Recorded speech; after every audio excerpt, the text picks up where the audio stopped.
पंजाब के मुख्य मंत्री भगवंत मान की बीते दिनी पुलिस वालों जोड़ा सिद्धू मूसेवाले के कातलों नाल संबंधित गैंगस्टर का इनकाउंटर किया गया, उसनूं लैके उन्होंने उच्च अधिकारियों के नाल जिहड़ी मीटिंग की है तो उन्होंने सलाहगा की है। मुख्यमंत्री के नाल गृह मंत्री भी आप खुद है तो पुलिस उन्होंने अधीन आउंदी है। जे कोई चंगा काम करे उहदी पिठ थापड़नी चंगी गल है।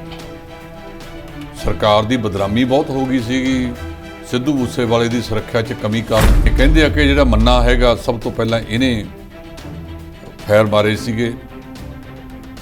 AK-47 भी बरामद हो गई, हुण तक तो हथियार बरामद नहीं सी होए। ये सारियां गल्लां तमाम गल्लां ने जिहदे तो अजे जांच का विषय ने। कहा जा रहा है कि सिद्धू मूसेवाले के पिता नूं जिहड़ियां पाकिस्तान के नंबर तो जिहड़ियां धमकियां मिल रही हैं, वो धमकियां देण वाला कौन है, कित्थों आ रहीआं ने? हो सकदा केंद्र सरकार दे विदेश मंत्रालय नाल उन्हां नाल इस विषय ते गलबात भी की जाए। जेकर गल की जाए गैंगस्टर जगरूप रूपा के पिता ही एनकाउंटर होने तो बाद उन्हों का कहना है कि बुरे कर्म करने वालों का नतीजा बुरा ही होंदा। शुरुआती दौर दे विच शायद कोई किरत वगैरह का काम करता सी, हौली हौली ये नशे की दलदल च फस गया। नशे की दलदल च फस के फिर इन्हें छोटियां मोटियां वारदातां शुरू करतियां, जिवें किसी की चेन ला लई, उस तरह का। ਇਹਦੇ ਵਿੱਚ ਫਿਰ ਇਹ ਜੇਲ੍ਹ ਚਲਿਆ ਗਿਆ। ਉਹ ਕਹਿੰਦੇ ਜਦੋਂ ਇਹ ਜੇਲ੍ਹ ਚਲਿਆ ਗਿਆ ਉੱਥੇ ਇਹਦੇ ਵੱਡੇ ਹੋਰ ਬਦਮਾਸ਼ਾਂ ਦੇ ਨਾਲ ਮੇਲ-ਜੋਲ ਹੋਇਆ। ਮੇਲ-ਜੋਲ ਹੋਣ ਤੋਂ ਬਾਅਦ ਫਿਰ ਇਹ ਉਸ ਕੰਮ 'ਚ ਪੈ ਗਿਆ। ਪਰਿਵਾਰ ਨੇ ਤਾਂ ਬਹੁਤ ਦਿਨ ਪਹਿਲਾਂ ਬੇਦਖਲ ਕੀਤਾ ਹੋਇਆ ਸੀ ਜੀ। ਉਹ ਕਹਿੰਦੇ ਅਸੀਂ ਤਾਂ ਕਿਸੇ ਕੀਮਤ ਤੇ ਨਹੀਂ ਚਾਹੁੰਦੇ ਸੀ, ਸਾਡਾ ਇਹਦੇ ਨਾਲ ਕੋਈ ਤਾਲੁਕਾਤ ਹੀ ਨਹੀਂ। ਕਿ ਲਾਰੈਂਸ ਬਿਸ਼ਨੋਈ ਦੀ ਤਾਂ ਉਹਨਾਂ ਨੂੰ ਜਿਹੜਾ ਮਲੋਟ ਅਦਾਲਤ ਦੇ ਵਿੱਚ ਪੇਸ਼ ਕੀਤਾ ਗਿਆ ਸੀ, ਜਿੱਥੇ 7 ਦਿਨ ਦਾ ਰਿਮਾਂਡ ਜਿਹੜਾ ਪੁਲਿਸ ਨੂੰ ਮਿਲਿਆ। ਪਹਿਲਾਂ ਕਈ ਕੇਸਾਂ ਦੇ ਵਿੱਚ ਮਾਨਸਾ ਵਾਲੇ ਕੇਸਾਂ 'ਚ ਤਕਰੀਬਨ 12-13 ਦਿਨ ਦਾ ਰਿਮਾਂਡ ਦਿੱਤਾ ਗਿਆ। ਅੰਮ੍ਰਿਤਸਰ ਵਾਲਿਆਂ ਨੇ ਲੈ ਲਿਆ, ਫਿਰ ਹੁਸ਼ਿਆਰਪੁਰ ਵਾਲੇ ਲੈ ਗਏ ਤੇ ਹੁਣ ਇਹ ਮਲੋਟ ਵਾਲੇ ਲੈ ਆਏ ਨੇ। 7 ਦਿਨ ਦਾ ਰਿਮਾਂਡ ਦੇ ਤਾਂ 7 ਦਿਨਾਂ ਤੋਂ ਬਾਅਦ ਜੇ ਫੇਰ ਲਿਆਉਣਗੇ, ਫੇਰ ਰਿਮਾਂਡ ਦੀ ਮੰਗ ਕਰਨਗੇ ਤਾਂ ਇਸ ਕੇਸ ਦੇ ਵਿੱਚ 7 ਦਿਨ ਹੋਰ ਦਿੱਤਾ ਜਾ ਸਕਦਾ। ਉਹ ਅਦਾਲਤ ਦੀ ਮਰਜ਼ੀ ਹੈ ਕਿ ਉਹ 3 ਦਿਨ ਦਿੰਦੀ ਹੈ, 2 ਦਿਨ ਦਿੰਦੀ ਹੈ। ਲਾਰੈਂਸ ਬਿਸ਼ਨੋਈ ਵੱਖ-ਵੱਖ ਜ਼ਿਲ੍ਹਿਆਂ ਦੇ ਥਾਣਿਆਂ CIA ਸਟਾਫਾਂ ਦੀ ਉਹਦਾ ਜਿਹੜੇ ਫੇਰੇ ਹੈ ਉਹ ਪੈਂਦੇ ਰਹਿਣਗੇ। ਇਹ ਨਹੀਂ ਕਹਿ ਸਕਦੇ ਕਿ ਉਹ ਦੁਬਾਰਾ ਵਾਪਸ ਦਿੱਲੀ ਨੂੰ ਜਾਵੇਗਾ। ਅਜੇ ਪੰਜਾਬ ਦੀਆਂ ਅਦਾਲਤਾਂ ਵਿੱਚ ਉਹਦੀਆਂ ਘੁੰਮਣ ਘੇਰੀਆਂ ਇਸੇ ਤਰ੍ਹਾਂ ਪੈਦਾ ਹੁੰਦੀਆਂ ਰਹਿਣ।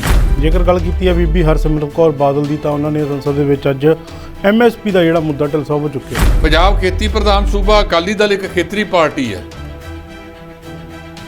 ਉਹ ਖੇਤਰੀ ਪਾਰਟੀ ਦੇ ਪੈਰ ਉਖੜ ਗਏ। ਪੰਜਾਬ ਦਾ ਕਿਸਾਨ ਮੰਗ ਰਿਹਾ, ਹਰਿਆਣੇ ਦਾ ਕਿਸਾਨ ਮੰਗ ਰਿਹਾ ਹੈ।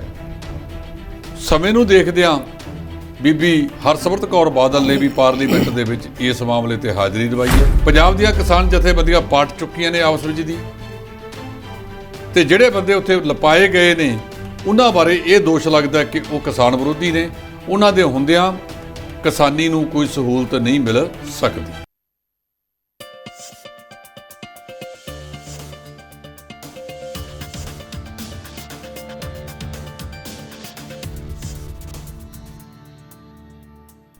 D5 ਚੈਨਲ ਪੰਜਾਬੀ ਦੇਖ ਰਹੇ ਸਾਰੇ ਦਰਸ਼ਕਾਂ ਦਾ ਸਵਾਗਤ ਹੈ। ਮੈਂ ਸੁਖਵੀਰ ਸਿੰਘ ਇੱਕ ਮੇਰੀ ਸੁਣੋ ਪ੍ਰੋਗਰਾਮ ਲੈ ਕੇ ਹਾਜ਼ਰ ਹਾਂ, ਜਿਸ ਦੇ ਵਿੱਚ ਅਸੀਂ ਵੱਖੋ ਵੱਖਰੇ ਮੁੱਦਿਆਂ ਤੇ ਚਰਚਾ ਕਰਦੇ ਤੇ ਚਰਚਾ ਕਰਨ ਲਈ ਸਾਡੇ ਨਾਲ D5 ਦੇ ਸੀਨੀਅਰ ਐਡੀਟਰ ਜਸਪਾਲ ਸਿੰਘ ਢਿੱਲੋਂ ਜੀ ਉਹਨਾਂ ਦਾ ਸਵਾਗਤ ਕਰੀਏ। ਸਤਿ ਸ਼੍ਰੀ ਅਕਾਲ ਜੀ। ਸਤਿ ਸ਼੍ਰੀ ਅਕਾਲ ਭੰਗੂ ਸਾਹਿਬ।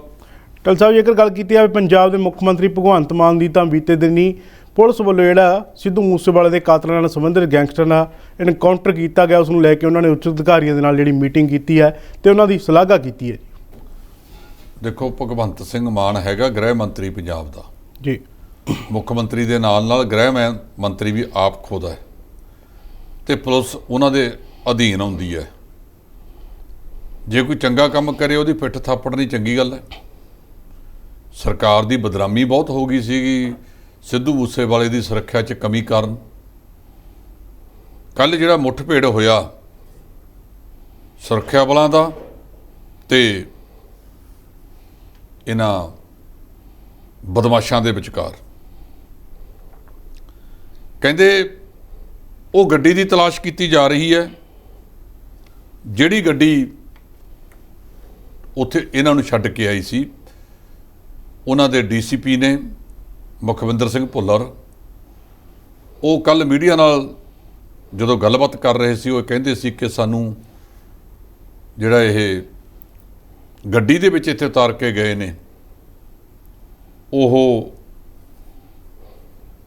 ਪਤਾ ਕਰਨਾ ਵੀ ਕਿਹੜੀ ਗੱਡੀ ਹੈ। ਉੱਥੋਂ ਤੱਕ ਕਿਉਂ ਗਏ? ਹੁਣ ਪੁਲਿਸ ਕਹਿ ਰਹੀ ਹੈ ਕਿ ਉਹ ਤਾਂ ਜੀ ਇੱਕ ਕੋਈ ਰਿੰਦਾ ਪਾਕਿਸਤਾਨ 'ਚ ਬੈਠਾ ਉਹਦੇ ਕੋਲ ਜਾਣ ਲੱਗੇ ਨੇ। ਪੁਲਿਸ ਨੂੰ ਕਿਹਨੇ ਦੱਸਤਾ? ਬੰਦੇ ਤਾਂ ਮਾਰੇ ਗਏ ਦੋਏ, ਜਾਂ ਤਾਂ ਜਿਹੜੇ ਬਾਕੀ ਇਹਨਾਂ ਦੇ ਸਾਥੀ ਫੜੇ ਹੋਏ ਹੈ ਉਹਨਾਂ ਦੀ ਹੋਏ, ਕਿ ਹੋ ਸਕਦਾ ਇਹ ਖੁਫੀਆ ਤੰਤਰ ਦਾ ਵਿੰਗ ਹੋਵੇ ਜਿਹੜਾ ਇਹ ਗੱਲਬਾਤ ਦੱਸਦਾ ਹੋਵੇ। ਤੀਜਾ, ਉਹਨਾਂ ਨੇ ਇਹੀ ਕਿਹਾ ਕਿ ਤੁਸੀਂ ਚੰਗਾ ਕੰਮ ਕੀਤਾ, ਨਸ਼ਿਆਂ ਲਈ ਤੇ ਗੈਂਗਸਟਰਾਂ ਲਈ, ਜਿਹੜੇ ਬਦਮਾਸ਼ ਕਹਿੰਦੇ ਆ ਜਿਨ੍ਹਾਂ ਨੂੰ ਆਪਾਂ, ਇਸੇ ਤਰ੍ਹਾਂ ਉਹਨਾਂ ਲਈ ਕੰਮ ਕਰਦੇ ਰਹੋ। ਉਹ ਸਾਰੀ ਟੀਮ ਜਿਹਨੇ ਇਹਦੇ ਵਿੱਚ ਕੰਮ ਕੀਤਾ, ਭਗਵੰਤ ਸਿੰਘ ਮਾਨ ਨੇ ਉਹਨਾਂ ਸਾਰਿਆਂ ਦੀ ਸ਼ਲਾਘਾ ਕੀਤੀ ਹੈ। ਸੋ ਘਰ ਦਾ ਮੋਹਰੀ ਜੇ ਚੰਗੇ ਕੰਮ ਕਰਨ ਦੇ ਉੱਤੇ ਆਪਦੇ ਪੁੱਤਰਾਂ ਦੀ ਇਹ ਪਿੱਠ ਥਾਪੜ ਦੇਵੇ, ਚੰਗੀ ਗੱਲ ਹੈ। ਇਹਦੇ ਨਾਲ ਦੂਜਿਆਂ ਨੂੰ ਵੀ ਹੌਸਲਾ ਮਿਲਦਾ ਹੈ ਚੰਗੇ ਕੰਮ ਵਾਸਤੇ। ਔਰ ਪੰਜਾਬ ਦੀ ਜਿਹੜੀ ਪੁਲਿਸ ਹੈ ਉਹ ਤਾਂ ਪਹਿਲਾਂ ਹੀ ਬਹਾਦਰ ਵਾਲੇ ਕਾਰਨਾਮਿਆਂ 'ਚ ਗਿਣੀ ਜਾਂਦੀ ਹੈ। ਕਈ ਤਰ੍ਹਾਂ ਦੇ ਉਹ ਵੀ ਲੱਗੇ ਨੇ ਕਿ ਇੱਕ ਵਾਰੀ ਫਿਰ ਗੌਰਵ ਯਾਦਵ ਨੇ ਯਾਦ ਕਰਾਤਾ ਕਿ KPS ਗਿੱਲ ਦਾ ਸਮਾਂ। ਲੋਕਾਂ ਦੇ ਵਿੱਚ ਵੱਖੋ ਵੱਖਰੇ ਮੂੰਹ ਨੇ, ਕੋਈ ਕੁਛ ਕਹਿੰਦਾ, ਜੇ ਨਾ ਫੜੇ ਜਾਣ ਤਾਂ ਵੀ ਕਹਿੰਦੇ ਨੇ, ਜੇ ਫੜੇ ਗਏ ਫਿਰ ਉਹਦੇ ਨਾਲ ਜੋੜ ਦਿੰਦੇ ਨੇ। ਇਸ ਕਰਕੇ ਕਮੈਂਟਾਂ ਦੇ ਵਿੱਚ ਵੱਖੋ ਵੱਖਰੀਆਂ ਗੱਲਾਂ ਜਾਰੀ ਨੇ। ਪਰ ਜਿਹੜੀ ਗੱਲ ਗੌਰਵ ਯਾਦਵ ਸਾਹਿਬ ਨੇ ਉਹਨਾਂ ਦੇ ਪਿਤਾ ਨਾਲ ਗੱਲ ਕਰਦਿਆਂ ਆਖੀ ਸੀ ਕਿ ਜਲਦੀ ਤੁਹਾਨੂੰ ਅਸੀਂ ਇਨਸਾਫ ਲੈ ਕੇ ਦੇਵਾਂਗੇ। ਇਹ ਜਿਨ੍ਹਾਂ ਨੇ ਕਹਿੰਦੇ ਆ ਕਿ ਜਿਹੜਾ ਮੰਨਾ ਹੈਗਾ ਸਭ ਤੋਂ ਪਹਿਲਾਂ ਇਹਨੇ ਫਾਇਰ ਮਾਰੇ ਸੀਗੇ, AK-47 ਵੀ ਬਰਾਮਦ ਹੋ ਗਈ। ਹੁਣ ਤੱਕ ਤਾਂ ਇਹ ਹਥਿਆਰ ਬਰਾਮਦ ਨਹੀਂ ਸੀ ਹੋਏ। ਇਹ ਸਾਰੀਆਂ ਗੱਲਾਂ ਤਮਾਮ ਗੱਲਾਂ ਨੇ ਜਿਹਦੇ ਤੋਂ ਅਜੇ ਜਾਂਚ ਦਾ ਵਿਸ਼ਾ ਨੇ। ਭੁੱਲਰ ਸਾਹਿਬ ਨੇ ਇਹ ਵੀ ਗੱਲ ਕਹਿਤੀ ਕਿ ਤੁਸੀਂ 2 ਦਿਨ ਫੋਰੈਂਸਿਕ ਟੀਮਾਂ ਨੂੰ ਕੰਮ ਕਰ ਲੈਂਦੇ ਹੋ, ਅਸੀਂ ਤੁਹਾਨੂੰ ਨੇੜੇ ਨਹੀਂ ਜਾਣ ਦੇਣਾ। ਇਹ ਪਾਰਟ ਹੈ ਛਾਣਬੀਨ ਦਾ, ਇਸ ਕਰਕੇ ਸਾਨੂੰ ਜਾਣਾ ਵੀ ਨਹੀਂ ਚਾਹੀਦਾ। ਪਰ ਅੱਜ ਦੀ ਮੀਟਿੰਗ ਦੇ ਵਿੱਚ ਮੁੱਖ ਮੰਤਰੀ ਨੇ ਜੇ ਉਹਨਾਂ ਦੀ ਪ੍ਰਸ਼ੰਸਾ ਕੀਤੀ ਹੈ, ਚੰਗੀ ਗੱਲ ਹੈ ਜੀ। ਇਸ ਤੋਂ ਇਲਾਵਾ ਇੱਕ ਗੱਲ ਕੀਤੀ ਸਿੱਧੂ ਮੂਸੇਵਾਲੇ ਦੇ ਪਿਤਾ ਦੀ, ਤਾਂ ਕਿਹਾ ਜਾ ਰਿਹਾ ਕਿ ਸਿੱਧੂ ਮੂਸੇਵਾਲੇ ਦੇ ਪਿਤਾ ਨੂੰ ਜਿਹੜੀਆਂ ਪਾਕਿਸਤਾਨ ਦੇ ਨੰਬਰ ਤੋਂ ਜਿਹੜੀਆਂ ਧਮਕੀਆਂ ਮਿਲ ਰਹੀਆਂ ਨੇ ਜੀ। ਹਾਂ, ਇਹ ਅੱਜ ਹੀ ਗੱਲ ਸਾਹਮਣੇ ਆਈ ਹੈ ਕਿਉਂਕਿ ਅੱਜ ਉਹ ਉੱਥੇ ਗਏ ਸਨ ਅੰਮ੍ਰਿਤਸਰ ਦੇ ਵਿੱਚ। ਤਾਜ਼ਾ ਤਰੀਨ ਪਤਾ ਲੱਗਿਆ ਕਿ ਉਹਨਾਂ ਨੂੰ ਕਿਸੇ ਪਾਕਿਸਤਾਨ ਦੇ ਨਾਂ ਤੋਂ ਧਮਕੀ ਆਈ ਹੈ। ਇਹਦਾ ਮਤਲਬ ਇਹ ਹੋਇਆ ਜਿਹੜਾ ਇਹ ਕਹਿੰਦੇ ਸੀ ਕਿ ਇਹ ਪਾਕਿਸਤਾਨ ਭੱਜਣਾ ਚਾਹੁੰਦੇ ਸੀ, ਪਤਾ ਨਹੀਂ ਕਿਵੇਂ ਭੱਜਣਾ ਚਾਹੁੰਦੇ ਸੀ, ਉਸ ਖੇਤਰ 'ਚ ਇਸ ਕਰਕੇ ਗਏ ਸੀ ਕਿ ਡਰੋਨ ਰਾਹੀਂ ਉਹਨਾਂ ਨੇ ਹਥਿਆਰ ਸੁੱਟਣੇ ਸੀ। ਇਹ ਤਾਂ ਪੁਲਿਸ ਦੀ ਜਾਂਚ ਦਾ ਵਿਸ਼ਾ ਹੈ। ਇਹਦੇ ਬਾਰੇ ਤਾਂ ਸਪਸ਼ਟੀਕਰਨ ਪੁਲਿਸ ਕਰਮਚਾਰੀ ਹੀ ਦੇਣ। ਤੇ ਇਹ ਗੱਲ ਜ਼ਰੂਰ ਅੱਜ ਜਦੋਂ ਅੰਮ੍ਰਿਤਸਰ ਦੇ ਵਿੱਚ ਗਏ ਨੇ ਦੱਸਿਆ ਕਿ ਕਿਸੇ ਪਾਕਿਸਤਾਨੀ ਨੰਬਰ ਦੇ ਉੱਤੋਂ ਉਹਨਾਂ ਨੂੰ ਧਮਕੀਆਂ ਆ ਰਹੀਆਂ ਨੇ। ਜਿਹੜੇ ਵੀ ਨੰਬਰ ਤੋਂ ਧਮਕੀਆਂ ਆਈਆਂ ਨੇ ਇਹਦੇ ਸੰਬੰਧ ਦੇ ਵਿੱਚ ਤਾਂ ਪੁਲਿਸ ਜਾਂਚ ਪੜਤਾਲ ਕਰਕੇ ਦੱਸੇਗੀ ਕਿ ਕਿੰਨਾ ਕੁ ਇਹ ਮਾਮਲਾ ਸਹੀ ਹੈ। ਉਹ ਧਮਕੀਆਂ ਦੇਣ ਵਾਲਾ ਕੌਣ ਹੈ, ਕਿੱਥੋਂ ਆ ਰਹੀਆਂ ਨੇ।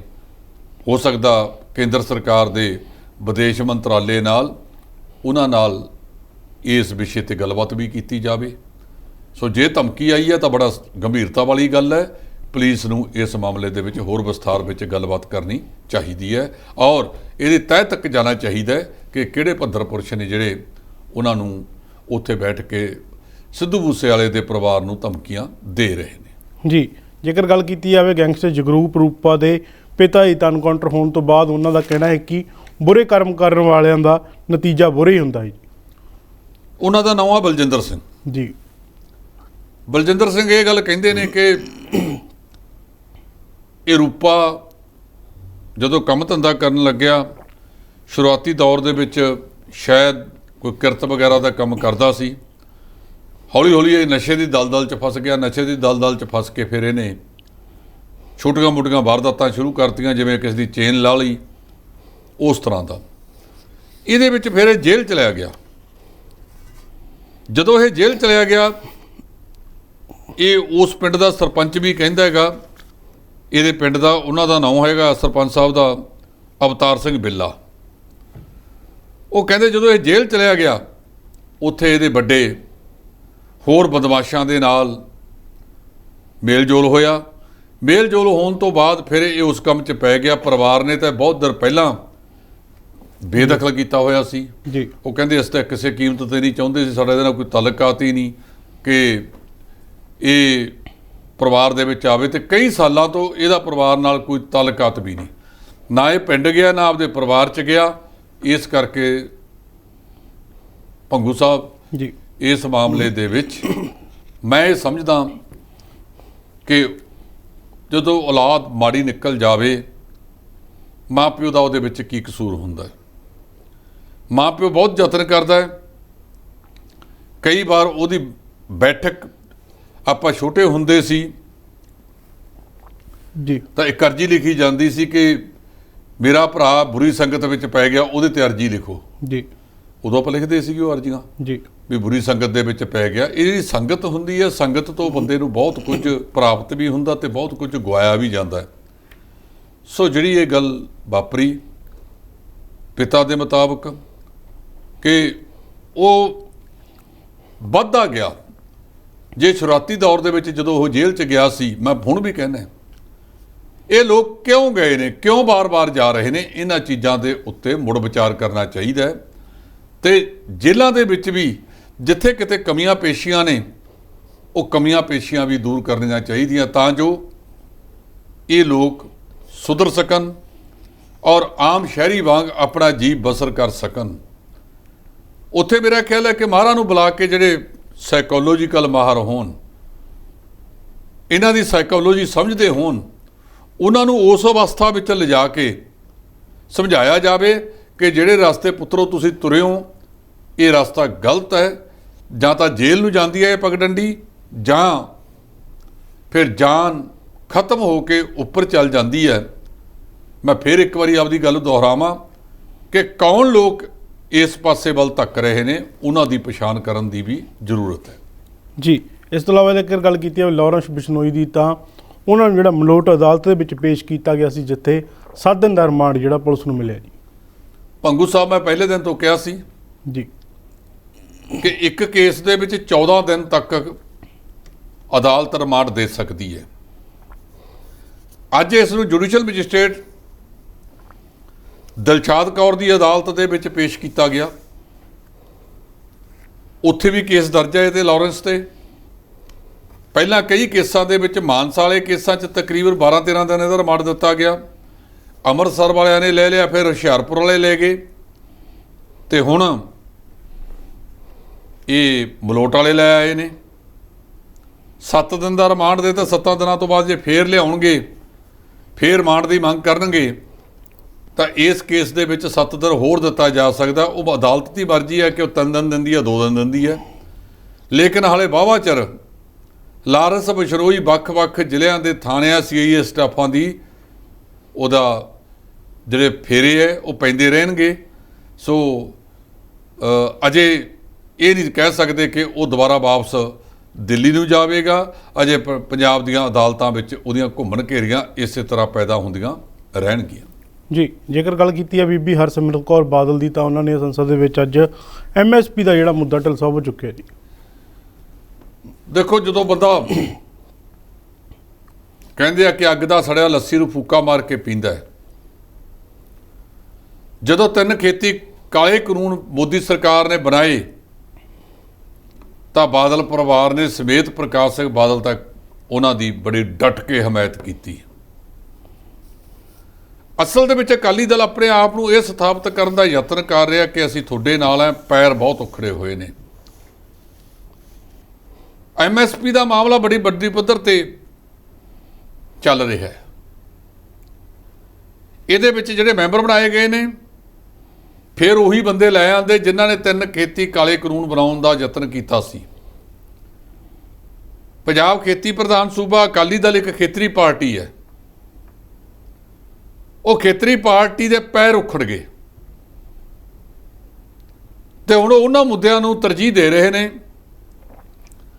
ਕੱਲ ਸੁਖਬੀਰ ਸਿੰਘ ਬਾਦਲ ਦੀ ਅਗਵਾਈ ਦੇ ਵਿੱਚ ਬੰਦੀ ਸਿੰਘਾਂ ਮਾਰੇ ਗਏ, ਤੇ ਜਦੋਂ 10 ਸਾਲ ਸਰਕਾਰ ਰਹੀ ਉਦੋਂ ਬੰਦੀ ਸਿੰਘਾਂ ਤੇ ਜ਼ੁਬਾਨ ਵੀ ਨਹੀਂ ਖੁੱਲੀ। ਬਾਪੂ ਸੂਰਤ ਸਿੰਘ ਇੱਥੇ ਮੋਰਚਾ ਖੋਲ੍ਹ ਕੇ ਬੈਠੇ ਰਹੇ। ਇਹ ਬੰਦੀ ਸਿੰਘ ਕਹਿ ਲਓ, ਕਿਸਾਨੀ ਕਹਿ ਲਓ, ਇਹ ਬਹੁਤ ਵੱਡਾ ਹੈ। ਹੁਣ ਜਿਹੜਾ ਘੱਟੋ ਘੱਟ ਸਮਰਥਨ ਮੁੱਲ ਪੰਜਾਬ ਦਾ ਕਿਸਾਨ ਮੰਗ ਰਿਹਾ, ਹਰਿਆਣੇ ਦਾ ਕਿਸਾਨ ਮੰਗ ਰਿਹਾ ਹੈ, ਸਮੇਂ ਨੂੰ ਦੇਖਦਿਆਂ ਬੀਬੀ ਹਰਸਿਮਰਤ ਕੌਰ ਬਾਦਲ ਨੇ ਵੀ ਪਾਰਲੀਮੈਂਟ ਦੇ ਵਿੱਚ ਇਸ ਮਾਮਲੇ ਤੇ ਹਾਜ਼ਰੀ ਦਵਾਈ ਹੈ ਔਰ ਇਹ ਬੜਾ ਪੇਚੀਦਾ ਮਾਮਲਾ ਬਣ ਕੇ ਬਹਿ ਗਿਆ, ਕਿਉਂਕਿ ਜਿਹੜੀ ਕਮੇਟੀ ਬਣਾਈ ਗਈ ਆ ਉਹਦੇ ਵਿੱਚ ਨਾ ਪੰਜਾਬ ਨਾ ਹਰਿਆਣਾ ਇਹਨਾਂ ਦਾ ਕੋਈ ਮੈਂਬਰ ਨਹੀਂ ਲਿਆ ਗਿਆ। ਪੰਜਾਬ ਦੀਆਂ ਕਿਸਾਨ ਜਥੇਬੰਦੀਆਂ ਪਾਟ ਚੁੱਕੀਆਂ ਨੇ ਆਪਸ ਵਿੱਚ ਦੀ, ਤੇ ਜਿਹੜੇ ਬੰਦੇ ਉੱਥੇ ਲਪਾਏ ਗਏ ਨੇ ਉਹਨਾਂ ਬਾਰੇ ਇਹ ਦੋਸ਼ ਲੱਗਦਾ ਕਿ ਉਹ ਕਿਸਾਨ ਵਿਰੋਧੀ ਨੇ, ਉਹਨਾਂ ਦੇ ਹੁੰਦਿਆਂ ਕਿਸਾਨੀ ਨੂੰ ਕੋਈ ਸਹੂਲਤ ਨਹੀਂ ਮਿਲ ਸਕਦੀ। ਜੀ, ਜੇਕਰ ਗੱਲ ਕੀਤੀ ਜਾਵੇ ਸਿੱਧੂ ਮੂਸੇਵਾਲੇ ਦੇ ਪਿਤਾ ਜੀ, ਤਾਂ ਪੁਲਿਸ ਮੁਕਾਬਲੇ ਦੇ ਵਿੱਚ ਜੋ ਗੈਂਗਸਟਰ ਮਾਰੇ ਗਏ ਸਨ ਉਹਨਾਂ ਦੇ ਪੋਸਟਮਾਰਟਮ ਮੌਕੇ ਸਿੱਧੂ ਮੂਸੇਵਾਲੇ ਦੇ ਪਿਤਾ ਅੰਮ੍ਰਿਤਸਰ ਪਹੁੰਚੇ, ਜਿੱਥੇ ਉਹਨਾਂ ਦੇ ਨਾਲ ਸਿੱਧੂ ਮੂਸੇਵਾਲੇ ਦਾ ਸਾਥੀ ਵੀ ਸ਼ਾਮਲ ਸੀ ਜੋ ਹਮਲੇ ਵੇਲੇ ਸਿੱਧੂ ਮੂਸੇਵਾਲੇ ਦੀ ਥਾਰ ਦੇ ਵਿੱਚ ਸੀ। ਦੇਖੋ, ਗੱਲ ਇਹ ਹੈਗੀ ਹੈ ਕਿ ਉਹ ਇਸ ਕਰਕੇ ਲੈ ਕੇ ਗਏ ਕਿਉਂਕਿ ਪਿਛਲੇ ਦਿਨਾਂ ਦੇ ਵਿੱਚ ਸਾਡੇ ਡੀਜੀਪੀ ਸਾਹਿਬ ਗੌਰਵ ਯਾਦਵ ਉਹਨਾਂ ਦੇ ਘਰ ਗਏ ਸੀ ਜੀ ਕਿ ਤੁਹਾਡੇ ਪੁੱਤਰ ਨੂੰ ਇਨਸਾਫ ਦੇਵਾਂਗੇ। ਅਸਲ ਦੇ ਵਿੱਚ ਜਿਹੜੀ ਗਲਤੀ ਪੁਲਿਸ ਤੋਂ ਹੋ ਗਈ ਉਹਦੇ ਤੇ ਤਾਂ ਮੁੱਖ ਮੰਤਰੀ ਬੋਲਦੇ ਨਹੀਂ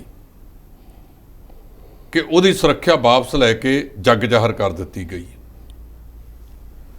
ਜਿਹਦੇ ਕਰਕੇ ਸੁਖਵੀਰ ਜੀ ਮਹਿਸੂਸ ਉਹ ਵੀ ਕਰਦੇ ਆ ਕਿ ਗਲਤੀ ਹੋ ਗਈ। ਉਹ ਗਲਤੀ ਦਾ ਧੋਣਾ ਧੋਣ ਵਾਸਤੇ ਕਿ ਕਿਸੇ ਤਰੀਕੇ ਦੇ ਨਾਲ ਅਸੀਂ ਉਹ ਗਲਤੀ ਦਾ ਧੋਣਾ ਧੋ ਲਈਏ, ਇਸੇ ਕਰਕੇ ਜਦੋਂ ਪੁਲਿਸ ਉਹਦੇ ਪੈਰ ਨੱਪਦੀ ਜਾ ਰਹੀ ਸੀ, ਕਿਹਾ ਜਾ ਰਿਹਾ ਕਿ ਅਸਲ ਦੇ ਵਿੱਚ ਪੁਲਿਸ ਮਾਨਸਾ ਤੋਂ ਹੀ ਚੱਲੀ ਵੀ ਸੀ। ਉਹਨਾਂ ਦੇ ਐਸਐਸਪੀ ਗੌਰਵ ਤੂਰਾ ਸਾਹਿਬ ਨੇ ਵੀ ਇਹ ਗੱਲ ਕਹੀ ਹੈ ਜੀ ਕਿ ਮਾਨਸਾ ਤੋਂ ਹੀ ਪੈਰ ਨੱਪਦੀ ਫਿਰਦੀ ਸੀ, ਇਹ ਭੇਸ ਬਦਲ ਕੇ ਰਹਿ ਰਹੇ ਸੀ। ਅਖੀਰ ਜਾ ਕੇ ਜਦੋਂ ਇਹਨਾਂ ਦੀ ਗੱਡੀ ਪਹਿਲਾਂ ਬਾਘੇ ਪੁਰਾਣੇ ਦੇ ਕੋਲ ਇਹਨਾਂ ਦੀਆਂ ਤਸਵੀਰਾਂ ਸਾਹਮਣੇ ਆਈਆਂ, ਫਿਰ ਇੱਕ ਦੋ ਥਾਵਾਂ ਤੇ ਹੋਰ ਜਿਹੜੀਆਂ ਪੁਲਿਸ ਨੇ ਗੁਪਤ ਰੱਖੀਆਂ ਹੋਈਆਂ ਨੇ, ਉਸ ਪਾਸੇ ਵੀ ਜਿਹੜੇ ਪਿੰਡ ਭਕਣਾ ਦੇ ਕੋਲੇ ਗਏ ਨੇ ਉੱਥੇ ਵੀ ਇਹਨਾਂ ਨੂੰ ਕਹਿੰਦੇ ਸਵੇਰੇ ਛੱਡ ਕੇ ਗਏ ਸੀ ਕਿਸੇ ਗੱਡੀ ਦੇ ਵਿੱਚ। ਸੁੰਨ ਸਮੁੰਨੀ ਉਹ ਥਾਂ ਆ, ਸੋ ਉੱਥੋਂ ਹੀ ਮੁਕਾਬਲਾ ਹੋਇਆ। ਪੁਲਿਸ ਨੂੰ ਪਤਾ ਲੱਗ ਗਿਆ, ਇਹਨਾਂ ਨੂੰ ਘੇਰਾ ਪੈ ਗਿਆ। ਘੇਰਾ ਪਿਆ ਤੇ ਇਹਨਾਂ ਦੋਨਾਂ ਨੂੰ ਉੱਥੇ ਪੁਲਿਸ ਨੇ ਮੁੱਠਭੇੜ ਦੇ ਵਿੱਚ, ਮੁਕਾਬਲੇ ਦੇ ਵਿੱਚ ਮਾਰ ਮੁਕਾਇਆ। ਉੱਥੇ ਬਲਕੌਰ ਸਿੰਘ ਹੋਰਾਂ ਨੂੰ ਦਿਖਾਉਣ ਗਏ ਸੀ। ਬਲਕੌਰ ਸਿੰਘ ਨੇ ਉਹ ਦੇਖ ਕੇ ਕਹਿੰਦਾ ਦੋ ਮਾਰਨ ਦੇ ਨਾਲ ਕਿਹੜਾ ਮੇਰਾ ਮੁੰਡਾ ਵਾਪਸ ਆ ਜਾਏਗਾ। ਉਹਨਾਂ ਨੇ ਫਿਰ ਇਸ ਤਰ੍ਹਾਂ ਦੀ ਗੱਲ ਉੱਥੇ ਕੀਤੀ ਹੈ। ਸੋ ਭੰਗੂ ਸਾਹਿਬ ਜੀ ਦੇਖੋ, ਜਿਹਦਾ ਜਵਾਨ ਪੁੱਤਰ ਚਲਿਆ ਗਿਆ, ਇੱਕੋ ਇੱਕ ਪੁੱਤਰ ਹੋਵੇ ਜਿਹਦਾ ਵਿਆਹ ਸੀ ਅਕਤੂਬਰ ਦੇ ਵਿੱਚ, ਮੁੰਡੇ ਨੇ ਥੋੜ੍ਹੇ ਚਿਰ ਦੇ ਵਿੱਚ ਸ਼ੋਹਰਤ ਬਹੁਤ ਖੱਟੀ ਸੀ, ਪੈਸਾ ਵੀ ਬਹੁਤ ਖੱਟ ਲਿਆ। ਫੈਸਲਾ ਵੀ ਇਹ ਕੀਤਾ ਕਿ ਮੈਂ ਪਿੰਡ ਤੋਂ ਬਾਹਰ ਨਹੀਂ ਜਾਵਾਂਗਾ। ਹਵੇਲੀ ਬਣਾਈ ਉਹਨੇ ਪਿੰਡ ਦੇ ਵਿੱਚ ਇੱਕ ਵੱਖਰੇ ਕਿਸਮ ਦੀ। ਤੇ ਮਾਂ ਪਿਓ ਅਕਸਰ ਕਿਹਾ ਜਾਂਦਾ ਕਿ ਜਦੋਂ ਪੁੱਤਰ ਦੀ ਲਾਸ਼ ਮਾਤਾ ਦੇ ਪਿਤਾ ਦੇ ਕੰਧਿਆਂ ਤੇ ਜਾਵੇ, ਮਾਪਿਆਂ ਦੇ ਕੰਧਿਆਂ ਤੇ ਜਾਵੇ, ਮਾਪਿਆਂ ਦੇ ਮੋਢਿਆਂ ਤੇ ਜਾਵੇ, ਇਸ ਤੋਂ ਵੱਡਾ ਦੁੱਖ ਨਹੀਂ ਹੋ ਸਕਦਾ ਜੀ। ਦੂਜੀ ਰੀਤ ਤਾਂ ਚੱਲਦੀ ਹੈ ਕਿ ਬਜ਼ੁਰਗਾਂ ਦੀਆਂ ਜਿਹੜੀਆਂ ਆਖਰੀ ਅੰਤਮ ਯਾਤਰਾਵਾਂ ਨੇ, ਉਹਨਾਂ ਦੀ ਜਿਹੜੀ ਲਾਸ਼ ਹੈ ਉਹਨਾਂ ਦੇ ਉਹ ਪੁੱਤਰਾਂ ਦੇ ਮੋਢਿਆਂ ਤੇ ਜਾਇਆ ਕਰਦੀ ਹੈ। ਪਰ ਜਿਹੜਾ ਉਲਟ ਹੋ ਜਾਵੇ, ਇਹ ਮੈਂ ਸਮਝਦਾ ਕਿ ਬਹੁਤ ਅਜੀਬ ਕਿਸਮ ਦਾ ਹੁੰਦਾ। ਇਦੋਂ ਵੱਡਾ ਦੁੱਖ ਨੌਜਵਾਨ ਪੁੱਤਰ ਦਾ ਚੱਲ ਜਾਣਾ, ਜਿਵੇਂ ਆਪਣੇ ਪਿੰਡਾਂ ਦੇ ਵਿੱਚ ਆਮ ਕਹਾਵਤ ਹੈ ਕਿ ਕਹਿਰ ਦੀ ਮੌਤ ਹੈ ਜੀ। ਮੈਨੂੰ ਨਹੀਂ ਲੱਗਦਾ ਕਿ ਜਿਸ ਤਰ੍ਹਾਂ ਦੇ ਹਾਲਾਤ ਹੋ ਗਏ ਉਹਦੇ ਵਿੱਚ ਕਦੇ ਉਹ ਇਹਨੂੰ ਸ਼ੁਭਦੀਪ ਨੂੰ ਦੋਨੇ ਮਾਤਾ ਪਿਤਾ ਭੁੱਲ ਵੀ ਸਕਣਗੇ ਜਾਂ ਨਹੀਂ। ਇੱਕ ਜਿਹੜੇ ਸਾਡੇ ਰੀਤ ਪਏਗੀ ਕਿ ਇੱਕ ਇੱਕ ਜਵਾਕ ਤੇ ਅਸੀਂ ਆ ਗਏ ਆ ਤੇ ਦੂਜੇ ਫੱਟੇ ਚੱਕੀ ਜਾਂਦੇ ਆ। ਪੁਰਾਣਾ ਜ਼ਮਾਨਾ ਹੁੰਦਾ ਸੀ ਜਦੋਂ 4 ਜਾਂ 5 ਬੱਚੇ ਹੁੰਦੇ ਸੀ ਕਿਸੇ ਦੇ, ਅਸੀਂ ਇਹ ਕਹਿੰਦੇ ਆ ਕਿ 2 ਤਾਂ ਘੱਟੋ ਘੱਟ ਜ਼ਰੂਰ ਹੋਣ ਜੀ। ਜੇ ਮੰਨ ਲਓ ਕੁੜੀ ਵੀ ਹੋਵੇ ਤਾਂ ਵੀ ਪਰਿਵਾਰ ਦੇ ਵਿੱਚ ਜੀ ਲੱਗ ਜਾਂਦਾ। ਕੁੜੀ ਦੇ ਜਿਹੜੇ ਬੱਚੇ ਆ ਉਹ ਅਪਣਾ ਲਏ ਜਾਂਦੇ ਆ ਜੀ। ਇੱਥੇ ਘਰ ਕੋਈ ਨਹੀਂ। ਇਹ ਵੀ ਗੱਲਾਂ ਚੱਲਦੀਆਂ ਪਈਆਂ ਕਿ ਰਿਸ਼ਤੇਦਾਰੀ 'ਚੋਂ ਕੋਈ ਬੱਚਾ ਅਡਾਪਟ ਕਰ ਲਓ, ਅਪਣਾ ਲਓ ਉਹਨੂੰ। ਪਤਾ ਨਹੀਂ ਇਹ ਉਹਨਾਂ ਦਾ ਪਰਿਵਾਰਕ ਮਾਮਲਾ ਕਿ ਨਹੀਂ ਹੈ, ਪਰ ਜਿਹੜੀ ਮੌਤ ਹੈ, ਮੌਤ ਅਟੱਲ ਸੱਚਾਈ ਹੈ, ਜਿਹਦੇ ਕਰਕੇ ਉਹ ਬਹੁਤ ਕਹਿ ਸਕਦੇ ਹਾਂ ਆਪਾਂ ਵੱਡੀ ਪੱਧਰ ਦੇ ਉੱਤੇ ਉਹ ਪਰਿਵਾਰ ਦਾ ਜਿਹੜਾ ਸ਼ੁਭਦੀਪ ਦੀ ਖਾਨਾ ਪੂਰਤੀ ਹੈ ਉਹ ਕਿਸੇ ਵੀ ਕੀਮਤ ਤੇ ਪੂਰੀ ਨਹੀਂ ਹੋ ਸਕੇਗੀ। ਜੀ, ਹਰਿਆਣਾ ਦੇ ਵਿੱਚ ਡੀਐਸਪੀ ਦੇ ਉੱਤੇ ਇੱਕ ਟਰੱਕ ਚਾੜਿਆ ਗਿਆ ਸੀਗਾ, ਜਿਸ ਤੋਂ ਬਾਅਦ ਉਸ ਦੀ ਮੌਤ ਹੋ ਗਈ ਸੀ ਤੇ ਉਸ ਟਰੱਕ ਚਾੜਨ ਵਾਲਾ ਜਿਹੜਾ ਪੁਲਿਸ ਵੱਲੋਂ ਢਿੱਲੋਂ ਸਾਹਿਬ ਗ੍ਰਿਫਤਾਰ ਕੀਤਾ ਗਿਆ ਜੀ। ਹਾਂ, ਇੱਕ ਪਰਸੋਂ ਦੀ ਗੱਲ ਹੈ ਜੀ। ਜੀ, ਇਹ ਡੀਐਸਪੀ ਦਾ ਨਾਮ ਆ ਸੁਰਿੰਦਰ ਸਿੰਘ ਬਿਸ਼ਨੋਈ। ਜੀ, ਉਹ ਜਿਹੜੇ ਟਰੱਕ ਵਾਲੇ ਨੇ ਚਾੜਿਆ ਉਹਦੀ ਉਮਰ ਵੀ ਕੋਈ ਜ਼ਿਆਦਾ ਨਹੀਂ, 30 ਸਾਲ ਦੇ ਲਗਭਗ ਹੀ ਹੈ। ਇਹਦਾ ਨਾਮ ਆ ਸੁਬੀਰ ਉਰਫ ਮਿੱਤਰ। ਇਹਨੂੰ ਪਹਾੜੀ ਥਾਣਾ ਰਾਜਸਥਾਨ ਤੋਂ ਕਾਬੂ ਕੀਤਾ। ਰਾਜਸਥਾਨ ਦਾ ਸੀ, ਡੰਪਰ ਦਾ ਡਰਾਈਵਰ। ਜੀ, ਸ਼ਾਇਦ ਕਲੀਨਰ ਤਾਂ ਉਸੇ ਦਿਨ ਹੀ ਦਬੋਚ ਲਿਆ ਗਿਆ ਸੀਗਾ। ਜੀ, ਤੇ ਜਿਹੜਾ ਇਹ ਚਲਾ ਰਿਹਾ ਸੀ ਚਾਲਕ ਹੈ, ਇਹਨੂੰ ਰਾਜਸਥਾਨ ਤੋਂ ਹਰਿਆਣੇ ਦੀ ਪੁਲਿਸ ਫੜ ਲਈ ਹੈ। ਜੀ, ਹੁਣ ਮੁਕੱਦਮਾ ਦਰਜ ਹੋ ਗਿਆ। ਇਹਦੇ ਤੇ ਅਗਲੀ ਸੁਣਵਾਈ ਪਹਿਲਾਂ ਪੁਲਿਸ ਜਾਂਚ ਕਰੇਗੀ, ਔਰ ਜਦੋਂ ਇਹੋ ਜਿਹਾ ਸਿਸਟਮ ਹੁੰਦਾ ਤੇ ਪੁਲਿਸ ਦਾ ਆਪਣਾ ਬੰਦਾ ਚਲਾਇਆ ਜਾਵੇ ਤੇ ਫਿਰ ਪੁਲਿਸ ਦਾ ਜਾਂਚ ਕਰਨ ਦਾ ਢੰਗ ਵੀ ਅਨੋਖਾ ਹੀ ਹੁੰਦਾ ਹੈ। ਜੀ, ਉਦੋਂ ਫਿਰ ਦਾਜ ਦੂਜ ਦੇ ਵਿੱਚ ਵੀ ਸ਼ਤਰੌਲੇ ਮਿਲਦੀ ਹੁੰਦੀ ਹੈ। ਉਸ ਕੰਮ ਨੂੰ ਪੰਜਾਬ ਤੇ ਹਰਿਆਣਾ ਤੇ ਰਾਜਸਥਾਨ ਦੀ ਪੁਲਿਸ ਬੜੀ ਮਸ਼ਹੂਰ ਹੈ। ਹੁਣ ਤਾਂ ਯੂਪੀ ਵਾਲੇ ਵੀ ਘੱਟ ਨਹੀਂ ਕਿਸੇ ਤੋਂ, ਉਹ ਵੀ ਉਵੇਂ ਜਿਵੇਂ ਹੀ ਨੇ। ਤਾਂ ਜਦੋਂ ਆਪ ਦਾ ਸਾਥੀ ਗਿਆ ਵਾ ਹੋਵੇ ਤਾਂ ਪੁਲਿਸ ਵਾਲੇ ਫਿਰ ਬਹੁਤ ਔਖੇ ਤਰੀਕੇ ਦੇ ਨਾਲ ਜਾਂਚ ਕਰਦੇ ਨੇ। ਇਹਨੂੰ ਫੜ ਲਿਆ ਗਿਆ। ਅਗਲੇ ਦਿਨਾਂ ਦੇ ਵਿੱਚ ਇਹਨੂੰ ਅਦਾਲਤ 'ਚ ਪੇਸ਼ ਕਰਕੇ ਇਹਦਾ ਰਿਮਾਂਡ ਵਗੈਰਾ ਲਿਆ ਜਾਵੇਗਾ। ਜੀ, ਕੈਬਨਿਟ ਮੰਤਰੀ ਮੀਤ ਹੇਰ ਦਾ ਕਹਿਣਾ ਹੈ ਕਿ ਮੁੱਖ ਧਾਰਾ ਦੇ ਵਿੱਚ ਆ ਜਾਣ ਸਾਰੇ ਗੈਂਗਸਟਰ ਜੀ। ਦੇਖੋ, ਇਹ ਤੁਹਾਨੂੰ ਯਾਦ ਹੋਵੇਗਾ ਜਦੋਂ ਖੜਕੂਬਾਦ ਹੁੰਦਾ ਸੀ ਉਦੋਂ ਵੀ ਜੀ, ਸਮੇਂ ਦੀਆਂ ਸਰਕਾਰਾਂ ਦੇ ਆਗੂ, ਭਾਵੇਂ ਉਹ ਮੁੱਖ ਮੰਤਰੀ ਹੁੰਦੇ ਸੀ, ਭਾਵੇਂ ਡੀਜੀਪੀ ਸੀ, ਕੋਈ ਸੀ, ਉਹ ਅਕਸਰ ਕਿਹਾ ਕਰਦੇ ਸੀ ਕਿ ਤੁਸੀਂ ਮੁੱਖ ਧਾਰਾ 'ਚ ਆ ਜਾਓ। ਜੀ, ਕਈ ਮੁੱਖ ਧਾਰਾ 'ਚ ਆਏ ਵੀ ਸੀ ਉਦੋਂ, ਜੀ, ਬਹੁਤ ਸਾਰੇ। ਸੋ ਜੇ ਇਹਨਾਂ ਨੇ ਕਿਹਾ ਵੀ ਤੇਰ ਸਾਹਿਬ ਨੇ ਵੀ ਤੁਹਾਨੂੰ ਕਾਨੂੰਨ ਮੁਤਾਬਕ ਅਸੀਂ ਕੰਮ ਕਰਾਂਗੇ, ਨਰਮੀ ਵਾਲਾ ਸਰਕਾਰ ਰਵੱਈਆ ਵੀ ਰੱਖੇਗੀ। ਜੇ ਇਹ ਮੁੱਖ ਧਾਰਾ 'ਚ ਆ ਜਾਂਦੇ ਨੇ, ਦੇਖੋ ਉਹਨਾਂ ਦੀ ਅਪੀਲ ਦਾ ਕਿੰਨਾ ਕੁ ਅਸਰ ਹੁੰਦਾ ਹੈ। ਲੇਕਿਨ ਮੀਤ ਹੇਰ ਸਾਹਿਬ ਨੇ ਕਿਹਾ ਜ਼ਰੂਰ ਹੈ ਕਿ ਤੁਸੀਂ ਮੁੱਖ ਧਾਰਾ ਵਿੱਚ ਆ ਜਾਓ। ਜੀ, ਜੇਕਰ ਗੱਲ ਕੀਤੀ ਜਾਵੇ ਅੰਬਾਲਾ ਦੀ, ਤਾਂ ਅੰਬਾਲਾ ਦੇ ਵਿੱਚ ਬੇਅਦਬੀ ਦੀ ਘਟਨਾ ਮੁੜ ਤੋਂ ਵਾਪਰੀ ਹੈ, ਜਿਸ ਨੂੰ ਲੈ ਕੇ ਸ਼੍ਰੋਮਣੀ ਗੁਰਦੁਆਰਾ ਪ੍ਰਬੰਧਕ ਕਮੇਟੀ ਦੇ ਪ੍ਰਧਾਨ ਹਰਜਿੰਦਰ ਸਿੰਘ ਧਾਮੀ ਨੇ ਜਿਹੜੀ ਉਸ ਦੀ ਨਿਖੇਧੀ ਕੀਤੀ ਹੈ ਜੀ। ਇਹ ਕਹਿੰਦੇ ਗੁਰੂ ਘਰ ਕੋਈ ਮਹੇਸ਼ ਨਗਰ ਖੇਤਰ ਦੇ ਵਿੱਚ ਹੈ। ਗੁਰੂ ਸਾਹਿਬ ਦੇ ਅੰਗ ਨੂੰ ਪਾੜ ਕੇ ਉਹਨੂੰ, ਜਿਹਨੂੰ ਅਸੀਂ ਮੰਜੀ ਸਾਹਿਬ ਕਹਿ ਦਿੰਦੇ ਹਾਂ ਜਾਂ ਪੀੜਾ ਸਾਹਿਬ ਕਹਿ ਦਿੰਦੇ ਹਾਂ, ਜੀ, ਉਹਦੇ ਹੇਠਾਂ ਸੁੱਟ ਦਿੱਤਾ ਗਿਆ। ਇਹ ਜਿਹਨੇ ਵੀ ਕੀਤੀ ਹੈ ਬਹੁਤ ਮੰਦਭਾਗੀ ਹੈ। ਹਰਿਆਣੇ ਦੀ ਸਰਕਾਰ ਨੂੰ, ਹਰਿਆਣੇ ਦੀ ਪੁਲਿਸ ਨੂੰ ਇਸ ਮਾਮਲੇ ਦੇ ਵਿੱਚ ਡੂੰਘਾਈ ਨਾਲ ਜਾਂਚ ਕਰਨੀ ਚਾਹੀਦੀ ਹੈ। ਜਿਹੜਾ ਵੀ ਵਿਅਕਤੀ ਇਹਦੇ ਵਿੱਚ ਸ਼ਾਮਲ ਹੈ, ਭਾਵੇਂ ਕੋਈ ਹੋਵੇ, ਕਿਸੇ ਤਰ੍ਹਾਂ ਦਾ ਹੋਵੇ, ਉਹਨੂੰ ਕਾਨੂੰਨ ਮੁਤਾਬਕ ਸਜ਼ਾ ਦੇਣੀ ਚਾਹੀਦੀ ਹੈ, ਉਹਨੂੰ ਗ੍ਰਿਫਤਾਰ ਕਰਨਾ ਚਾਹੀਦਾ, ਉਹ ਕੋਈ ਵੀ ਹੋਵੇ। ਇਹਦੇ ਨਾਲ ਮਾਹੌਲ ਵਿਗੜਦਾ ਹੈ, ਫਿਰਕਿਆਂ ਦੇ ਵਿੱਚ ਤਣਾਅ ਹੁੰਦਾ ਹੈ। ਜਦੋਂ ਮਾਹੌਲ ਵਿਗੜਨਗੇ, ਫਿਰਕਿਆਂ ਦੇ ਵਿੱਚ ਤਣਾਅ ਪੈਦਾ ਹੋਣਗੇ, ਤਾਂ ਜਿਹੜਾ ਥੋੜ੍ਹਾ ਵਿਕਾਸ ਦਰ ਹੈ ਉਹ ਘਟਦੀ ਹੈ। ਸੋ ਅੰਬਾਲੇ ਨਾਲ ਸੰਬੰਧਿਤ ਹੀ ਉਹਨਾਂ ਦੇ ਗ੍ਰਹਿ ਮੰਤਰੀ ਸਾਹਿਬ ਨੇ, ਅਨਿਲ ਵਿਜ ਸਾਹਿਬ, ਜੀ, ਉਹਨਾਂ ਦਾ ਏਰੀਆ ਹੈ, ਉਹਨਾਂ ਨੂੰ ਤੁਰੰਤ ਪੁਲਿਸ ਨੂੰ ਕਹਿ ਕੇ ਇਹਦੀ ਤਹਿ ਤੱਕ ਜਾਣਾ ਚਾਹੀਦਾ ਹੈ।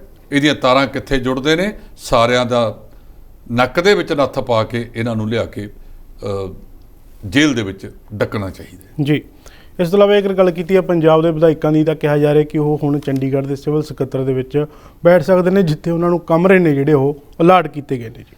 ਕਮਰੇ ਅਲਾਟ ਨਹੀਂ ਕੀਤੇ, ਕਮਰਾ ਅਲਾਟ ਹੋਇਆ ਜੀ। ਇਹ 5ਵੀਂ ਮੰਜ਼ਿਲ ਤੇ 14 ਨੰਬਰ ਕਮਰਾ ਅਲਾਟ ਕਰ ਦਿੱਤਾ ਗਿਆ, ਉਸੇ ਤਰ੍ਹਾਂ ਜਿਵੇਂ ਗੈਸਟ ਹਾਊਸ ਹੁੰਦੇ ਵੀ ਇਹ ਮਹਿਮਾਨ ਕਮਰੇ। ਜੀ। ਦੂਜੀ ਮੰਜ਼ਿਲ ਦੇ ਉੱਤੇ ਉਹਦੇ ਮੀਡੀਆ ਵਾਸਤੇ ਵੀ ਉਹਦੇ ਨਾਲ ਬਿਲਕੁਲ ਕੰਟੀਨ ਬਣਾਈ ਗਈ ਹੈ ਜੀ। ਮੀਡੀਆ ਕਰਮਚਾਰੀ ਇਹਨਾਂ ਦਾ ਤਾਂ ਮੈਨੂੰ ਪਤਾ ਨਹੀਂ ਇਹ ਕਿਵੇਂ ਚਲਾਉਂਦੇ ਨੇ। ਪਿਛਲੀਆਂ ਸਰਕਾਰਾਂ ਦੇ ਵਿੱਚ ਉਹਨਾਂ ਦੇ ਵਿੱਚ ਬਾਕਾਇਦਾ ਤੌਰ ਤੇ ਮੀਡੀਆ ਵਾਲੇ ਉੱਥੇ ਜਾਂਦੇ ਸੀ, ਉੱਥੇ LED ਵੀ ਲੱਗੀ ਹੈ, ਉੱਥੇ ਕੰਪਿਊਟਰ ਵੀ ਲੱਗੇ ਨੇ, ਫੈਕਸ ਮਸ਼ੀਨ ਵੀ ਹੈ, ਤੁਸੀਂ ਖਬਰਾਂ ਲਿਖ ਕੇ ਫੈਕਸ ਕਰ ਸਕਦੇ ਹੋ, ਆਪਦਾ ਕੰਪਿਊਟਰ ਚਲਾ ਸਕਦੇ ਹੋ, ਵਾਈਫਾਈ ਦੀ ਸਹੂਲਤ ਦਿੱਤੀ ਹੋਈ ਹੈ। ਕਈ ਬੰਦੇ ਲੈਪਟਾਪ ਨਾਲ ਲੈ ਜਾਂਦੇ ਨੇ ਕਿਉਂਕਿ ਸਾਰੇ ਬੰਦਿਆਂ ਨੂੰ ਕੰਪਿਊਟਰ ਦਿੱਤੇ ਨਹੀਂ ਜਾ ਸਕਦੇ, ਕੰਪਿਊਟਰ ਤਾਂ 2 ਕੀ ਲੱਗੇ ਨੇ ਜੀ। ਤੇ ਬਹੁਤ ਸਾਰੇ ਜਰਨਲਿਸਟ ਆਪਣੇ ਲੈਪਟਾਪ ਲਿਜਾ ਕੇ ਉੱਥੇ ਬੈਠ ਕੇ ਨਾਲ ਕੰਮ ਕਰ ਲੈਂਦੇ ਨੇ, ਔਰ ਉੱਥੋਂ ਜਿਹੜੀ ਰਿਫਰੈਸ਼ਮੈਂਟ ਹੈ, ਖਾਣ ਪੀਣ ਦਾ ਸਮਾਨ ਹੈ, ਉਹ ਸਰਕਾਰ ਵੱਲੋਂ ਮੁਹੱਈਆ ਕੀਤਾ ਜਾਂਦਾ ਸੀ। ਹੁਣ ਤਾਂ ਮੈਨੂੰ ਪਤਾ ਨਹੀਂ, ਮੌਜੂਦਾ ਸਰਕਾਰ ਨੇ ਤਾਂ ਪ੍ਰੈਸ ਕਾਨਫਰੰਸਾਂ ਦਾ ਦੌਰ ਹੀ ਖਤਮ ਕਰਤਾ। ਮਾਨ ਸਾਹਿਬ ਮਨ ਕੀ ਬਾਤ ਮੋਦੀ ਸਾਹਿਬ ਦੀ ਤਰਜ਼ ਤੇ ਕਰ ਦਿੰਦੇ ਨੇ ਜੀ। ਸੋ ਇਹ ਕਨਸੈਪਟ ਖਤਮ ਹੁੰਦੇ ਜਾਂਦੇ ਨੇ, ਖਤਮ ਹੋਣੇ ਨਹੀਂ ਚਾਹੀਦੇ। ਇਹਦੇ ਤੇ ਇਸੇ ਤਰਜ਼ ਦੇ ਉੱਤੇ 5ਵੀਂ ਮੰਜ਼ਿਲ ਤੇ 14 ਨੰਬਰ ਕਮਰਾ ਇੱਕ ਅਲਾਟ ਕਰ ਦਿੱਤਾ ਗਿਆ। ਜੀ। ਜੇ ਵਿਧਾਇਕ ਜਾਣ ਤਾਂ ਉਹ ਉੱਥੇ ਬੈਠ ਕੇ ਆਪਣੇ ਸਮਰਥਕਾਂ ਨੂੰ ਵੀ ਮਿਲ ਸਕਦੇ ਹੈ ਤੇ ਮੰਨ ਲਓ ਕੋਈ ਮੰਤਰੀ ਨਹੀਂ ਆ ਰਿਹਾ, ਉਹਦੇ ਵਾਸਤੇ ਉਡੀਕ ਕਮਰੇ ਦੀ ਤਰ੍ਹਾਂ ਉਹ ਕਮਰਾ ਹੈ ਜਿੱਥੇ ਇਹ ਵਿਧਾਇਕ ਬਹਿ ਕੇ ਉਹਦਾ ਨੋਟੀਫਿਕੇਸ਼ਨ ਵੀ ਕਰ ਦਿੱਤਾ ਗਿਆ। ਜੀ। ਇਸ ਤੋਂ ਇਲਾਵਾ ਇੱਕ ਗੱਲ ਕੀਤੀ ਹੈ ਮੌਸਮ ਦੀ, ਤਾਂ ਪੰਜਾਬ ਦੇ ਵਿੱਚ ਕਈ ਥਾਵਾਂ 'ਤੇ ਜਿਹੜੀ ਭਾਰੀ ਬਾਰਿਸ਼ ਹੋਈ ਹੈ, ਜਿਸ ਦੇ ਕਾਰਨ ਕਈ ਏਕੜ ਫਸਲ ਤਬਾਹ ਵੀ ਹੋਈ ਹੈ ਤੇ ਕਈ ਥਾਵਾਂ 'ਤੇ ਅਸਮਾਨੀ ਬਿਜਲੀ ਵੀ ਡਿੱਗੀ ਹੈ। 2 ਲੱਖ ਏਕੜ ਜਿਹੜੀ ਹੈ ਜੀ ਇਹ ਫਸਲ ਤਬਾਹ ਹੋ ਗਈ ਹੈ। ਇਹਦੇ ਲਈ ਸਾਰੇ ਜ਼ਿੰਮੇਵਾਰ ਨੇ, ਇਕੱਲੀਆਂ ਸਰਕਾਰਾਂ ਨੂੰ ਜ਼ਿੰਮੇਵਾਰ ਦੇਣਾ ਮੈਂ ਸਮਝਦਾ ਕਿ ਗਲਤ ਗੱਲ ਹੈ।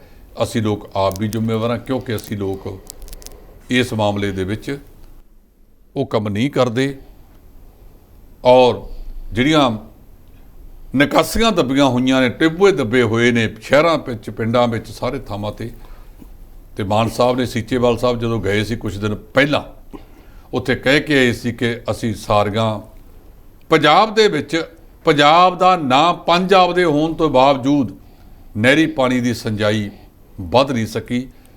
27% ਤੇ ਖੜੀ ਹੈ, ਜਦੋਂ ਕਿ 14.5 ਲੱਖ ਟਿਊਬਵੈੱਲ ਧਰਤੀ ਦੀ ਹਿੱਕ ਪਾੜ ਕੇ 73% ਪਾਣੀ ਧਰਤੀ 'ਚੋਂ ਕੱਢ ਰਿਹਾ ਹੈ। ਇਹ ਰੁਕਣਾ ਚਾਹੀਦਾ ਹੈ। ਜੇ ਇਹ ਨਾ ਰੁਕਿਆ ਤੇ ਮੈਂ ਸਮਝਦਾ ਕਿ ਇਹ ਬਹੁਤ ਖਤਰਨਾਕ ਰੁਝਾਨ ਹੈ। ਜੇ ਸਰਕਾਰ ਇਸ ਪਾਸੇ ਵੱਲ ਤੁਰੇ ਔਰ ਪੁਰਾਣਾ ਸਿਸਟਮ ਅਪਣਾ ਕੇ ਲੋਕਾਂ ਨੂੰ ਨਾਲ ਲਾ ਕੇ ਇਹਦੇ ਤੇ ਕੀਤਾ ਜਾਵੇ ਤਾਂ ਕਾਫੀ ਵਧੀਆ ਹੋਵੇਗਾ। ਜੀ, ਧੰਨਵਾਦ ਜੀ। ਇਹ ਸਨ D5 ਦੇ ਸੀਨੀਅਰ ਐਡੀਟਰ ਜਸਪਾਲ ਸਿੰਘ ਢਿੱਲੋਂ ਜੀ, ਜਿਨ੍ਹਾਂ ਨੇ ਵੱਖੋ ਵੱਖਰੇ ਮੁੱਦੇ 'ਤੇ ਚਰਚਾ ਕੀਤੀ ਹੈ। ਸਾਨੂੰ ਦਿਓ ਇਜਾਜ਼ਤ, ਜਲਦ ਨਵਾਂ ਪ੍ਰੋਗਰਾਮ ਲੈ ਕੇ ਹੋਵਾਂਗੇ ਹਾਜ਼ਰ। ਧੰਨਵਾਦ।